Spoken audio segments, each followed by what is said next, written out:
was the evaluation of Friday night? And plenty of effort, I assume, and plenty of pride in what the guys showed up with.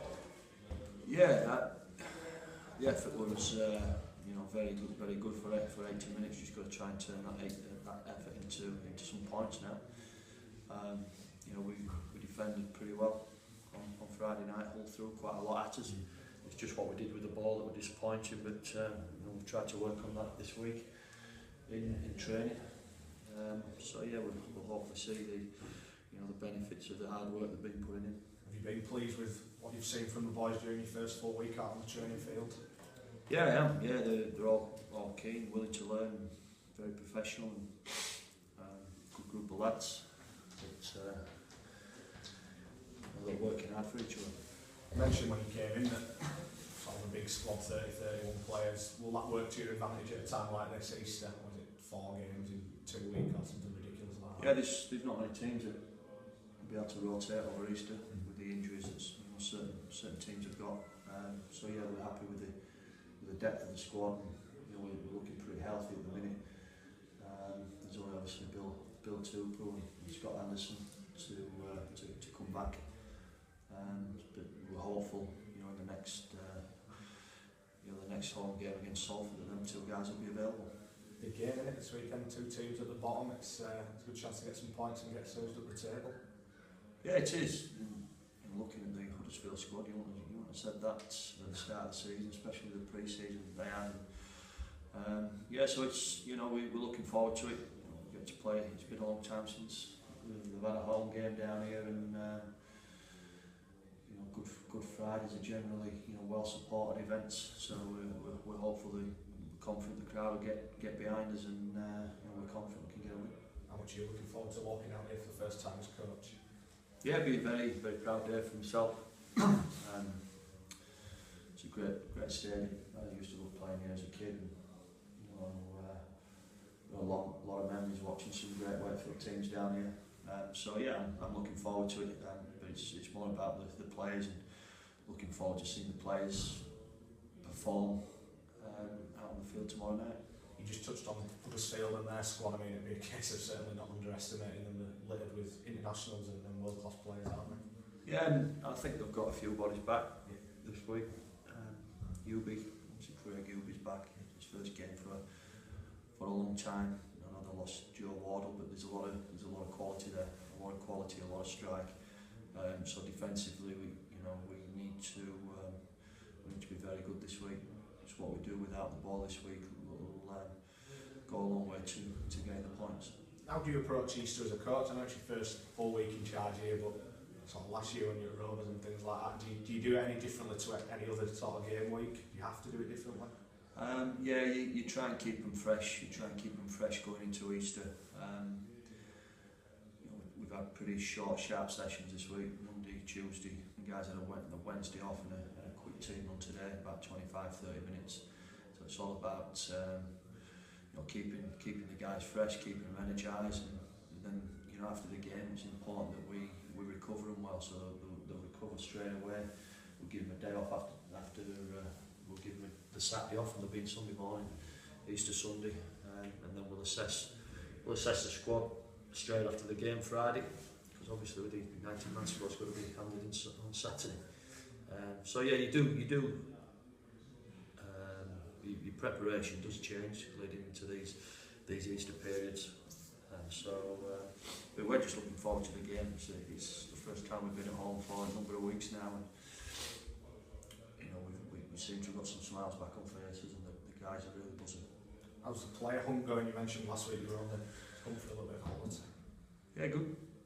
We're talking to players over here and overseas. It's as you know, when you bring players in from overseas, it generally takes a little bit longer, a little bit more time. Is there scope for only one new face to come in, or is there room for maybe a little bit of manoeuvre and bring a number in? There's maybe scope to bring a couple in, but it's just finding that quality. I'm happy with the depth of the squad. I'm happy with the players that we've got. And certainly won't be bringing anybody just for the sake of it. I want someone that's going to improve this team. We've identified a couple of players, and like I say, it's just an ongoing process. Danny Tickle's one guy that's sort of been in the news. He got released by witness. Would he be someone that maybe take your fancy to know quite well? Well, I think Danny's he's got a head injury, hasn't he? Well, his agent said he's fit and ready to go.